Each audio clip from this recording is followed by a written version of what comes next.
안녕하세요. 이번 시간은 고조선 이후에 등장한 여러 국가들에 대해서 이제 이야기를 해볼 건데, 그 전에 잠깐 철기 시대에 대해서 특징 조금 볼게요. 한반도 철기의 특징인데요. 되게 간단해요.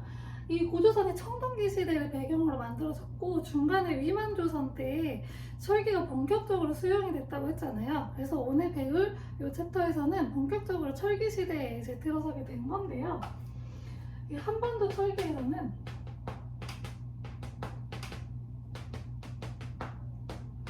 우리가 이런 표현을 써요. 한반도에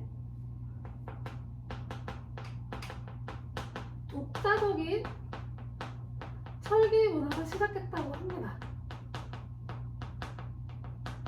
자, 그래서 그 독자적으로 만들어요. 그게 뭐가 있냐면 세용동검,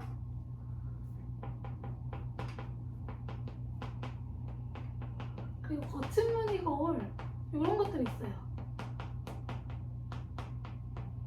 세형동검은 비파형 동검이 이렇게 비파처럼 생겼다고 했잖아요. 세형은 이렇게 날카롭게 생긴 검이에요. 그래서 이런 것들이 이제 발전을 하고요. 중국으로부터 화폐가 들어오기 시작을 해요. 그래서 그 진나라 시대 때 쓰던 반량전, 그리고 한나라 시대 때 사용했던 오수점, 이런 것들이 들어오고, 그리고 칼 모양처럼 생긴 명도점, 이런 것들이 들어와요. 그래서 이런 돈들이 들어오면서 화폐로 사용이 되기 시작을 했습니다. 그래서 한반도 철기는 이런 특징을 간단하게 가지고 있고, 또 하나 무덤.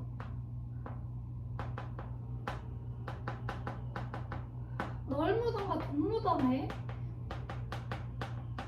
형태를 띠는데, 이제 널무덤은 그 말 그대로 널판지로 만든 무덤을 이야기하고요. 그러니까 묻는데 그 안에 매장할 때 뭘로 이렇게 매장을 하냐 이거예요. 그 동무덤은 그 장독대 같은 독을 이야기해서 항아리에다가 이제 시신을 넣고서 매장하는 그 무덤을 이야기합니다. 그래서 한반도 철기는 널무덤과 동무덤, 이런 무덤의 특징도 갖고 있습니다. 그럼 본격적으로 이제 들어가 볼 텐데요. 고조선이 멸망하고 그 자리에 한 사군이 들어섰다고 했잖아요. 요 한 사군을 몰아내면서 너네 원래 우리 땅 아니잖아, 가! 하면서 몰아내면서 요 여러 가지 나라들이 성장을 하기 시작을 해요. 고조선의 후손들이 이제 등장을 하는 거죠. 대표적으로 부여, 고려, 옥저동에 마한, 진한, 변한이 있습니다. 요 마한, 진한, 변한은 묶어가지고 삼한이라고 합니다. 일단 부여부터 살펴보도록 할게요. 부여는 만주, 숭화강 근처에서 발전을 했다고 해요. 이 부여 같은 경우에는 이 당시 모든 국가가 그랬지만 중앙집권 국가의 모습은 잘 없고 연맹왕국 형태였어요. 그래서 왕권이 막 되게 강하진 않았어요. 그래서 뭐 자연재해가 일어나거나 이랬을 때는 왕이 잘못해서 한 거다. 그래서 왕을 내쫓기도 하고, 부족회의에서 왕을 내쫓기도 하고, 그리고 부족에서 돌아가면서 왕을 하기도 하고, 그러니까 이런 연맹왕국 형태의 모습을 보여줬고요. 부여하면 또 그 연맹왕국 형태를 잘 보여주는 정치 형태가 사출도라고 하는 게 있어요. 사출도는 말 그대로 4개의 지역에다가 이제 파견을 한 건데, 중앙에 왕이 있잖아요. 그러면은 4개의 그 지역으로 나눠요. 그래서 마가, 우가, 부가, 저가 라고 하는 직책을 가진 사람을 파견을 합니다. 이게 바로 사출도라고 하는 정치 형태예요. 그래서 부여는 이런 정치 형태를 가졌고요. 그리고 그 제천 행사라는 것을 해요. 우리가 청동기 시대에는 지배자가 제사장의 역할을 같이 했다고 했잖아요. 막 기우제도 지내고. 근데 이 제천 행사는 한 해의 농사를 잘하게 해주셔서 감사합니다라고 하는 그 의식을 하늘에다가 이제 기도를 하는 건데, 이것 또한 이제 그 제사를 지배자가 겸했겠죠. 그래서 굉장히 그 지배자의 권력을 보여주는 역할로서 제천 행사가 되게 중요했는데, 그 제천 행사의 이름이 영고라고 합니다. 영고라고 하는 제천 행사 의식이 있었고요. 또 부여하면 중요했던 게 하나가 순장이라고 하는 제도가 있었어요. 자, 순장은 뭐냐면 지배자가 죽으면 그 지배자가 죽고 나서 매장을 할 때 지배자의 시체만 묻는 게 아니고 지배자가 잘 가지고 놀았던 물건, 그러니까 되게 소중하게 여겼던 물건들 같이 넣고 보석도 같이 넣어요. 근데 여기에 물건만 넣는 게 아니고 사람도 같이 생매장 시켜버립니다. 그러니까 지배자 같은 경우에는 첩들 있죠. 첩도 같이 묻고 아니면 노비들도 같이 묻어요. 생매장 시킨 거예요. 그러니까 첩이라든지 노비라든지 이런 사람들을 사람 취급이 아니고 물건 취급을 한 거죠. 물건 취급을 한 거예요. 그래서 거기 바로 순장이라고 하는 그런 제도로 나타나게 되었습니다. 이 부유에서 갈라져 나온 고구려는요. 고구려는 이제 그 다음에 그 삼국 초기 하면서 건국 신화를 간단하게 설명을 해드릴 거기 때문에 그 부분은 잠깐 넘어가고, 고구려는 부여에서 갈라져 나온 국가예요. 그래서 얘네도 조금 비슷한데 얘네는 5개의 부가 연맹했던 오부 연맹 체제고요. 얘네도 마찬가지로 제천 행사가 있었어요. 얘네의 제천 행사는 동맹이라고 불렀습니다. 자, 고구려에는 그게 있었어요. 그 서옥제라고 하는 특이한 풍습이 있는데 결혼 풍습이에요. 이게 뭐냐면 어렸을 때 남자아이하고 여자아이를 결혼시키기로 합의를 해요. 두 집안이.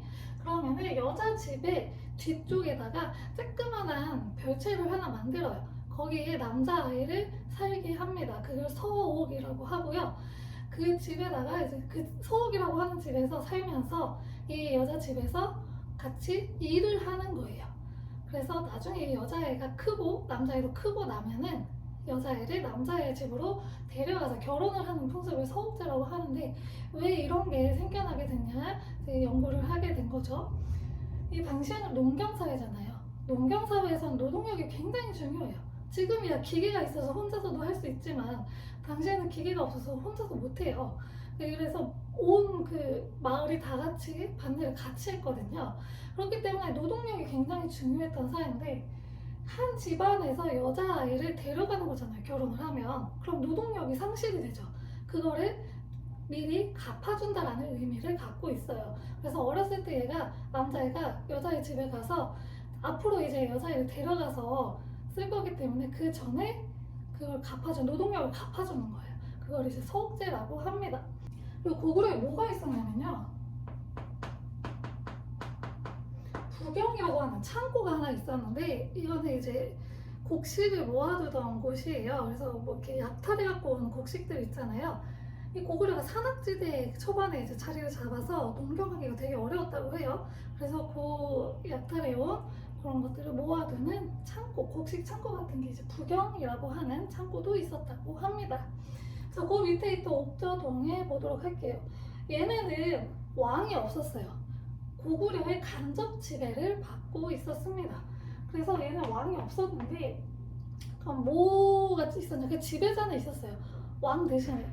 그 지배자의 명칭을 읍군 또는 삼로라고 했고요. 이 옥저고 동해 모두에 있었던 거고, 옥저 같은 경우에는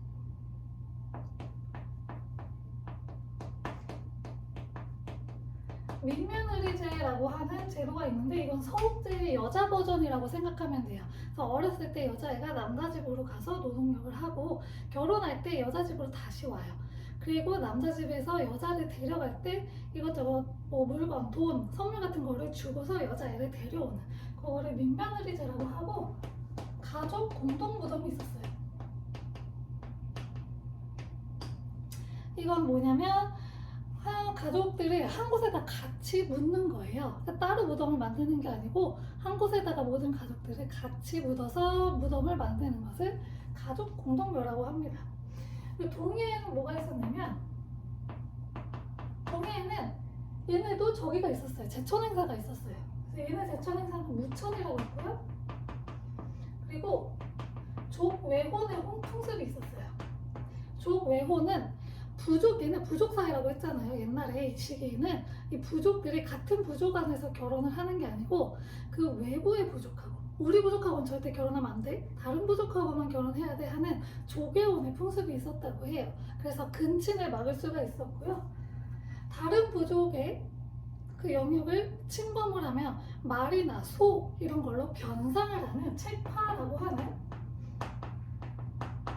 풍습도 갖고 있었다고 합니다. 자, 마지막으로 이제 사만인데요. 사만은 마한, 진한, 변한이 같이 묶어서 연맹 그런 국가의 형태를 띄었던 게 사만이에요. 그래서 마한은 되게 작은 국가들 54개의 소국들이 있었고, 진한, 변한은 각각 12개씩 굉장히 작은 국가들이 있었어요. 그 중에 하나가 우리가 가장 잘 알고 있는 마한에서는 백제국이 있었고, 진안에서는 사로국이 있었고요. 신라로 바뀌는 사로국, 그리고 변안에서는 가야로 바뀌는 구야국이 있었던 거예요. 그래서 이 작은 국가들이 되게 많이 모여서 연맹체를 만들었던 게 사만인데요. 사만 같은 경우에도 얘네도 각자 이제 지배자가 각자 있었겠죠. 그 지배자를 뭐 신지 또는 읍차 이렇게 불렀는데, 얘는 조금 특이한 점이 있어요. 얘네는 다 그 지배자가 제사장까지 같이 겸하는 재정일치의 모습을 좀 보여준다 했잖아요. 근데 사만 같은 경우에는 재정 분리의 모습을 보여줘요. 그래서 천군이라고 하는 제사장이 따로 존재를 했고, 이 천군이 머물고 있는 소도라고 하는 지역이 있어요. 그래서 완전히 재정이 분리된 모습을 보여주고, 이 소도는 굉장히 신성한 곳이어서 정치적인 영향력을 끼치기 어려운 곳이에요. 그래서 범죄자들이 도망을 가서 소도로 도망을 가면 이 정치적인 지배자가 함부로 잡아갈 수가 없었을 정도로 신성한 구역으로 그렇게 인정을 받았다고 합니다. 자, 그리고 여기가 남쪽이잖아요. 그 위에 애들보다는 농경이 훨씬 더 잘 됐어요. 그래서 얘네는 제천 행사를 1년에 2번 했어요. 5월과 10월에 했거든요. 그거를 수립날 계절제라고 불러요. 그래서 제천 행사를 2번 했고요. 이 변환에서는요, 철이 생산이 됐어요. 그래서 이 철을 낭랑 외에, 일본이죠, 외에 수출을 했다고 합니다. 그래서 가야가 철의 나라, 가야 막 이런 말 들어보셨어요? 그래서 가야가 철로 유명했던 국가거든요. 그래서 이때부터 철이 이렇게 생산이 됐다고 합니다. 오늘의 고조선 이후에 등장했던 다양한 국가들에 대해서 이야기해 보았습니다. 다음 시간에는 이 국가들에게서 점점 이제 서로 정복 전쟁을 계속 할 거 아니에요? 그러면서 우리가 알고 있는 고려, 백제, 신라, 가야의 삼국시대가 시작이 돼요. 그 삼국시대의 시작에 대해서 이야기해 보도록 하겠습니다. 감사합니다.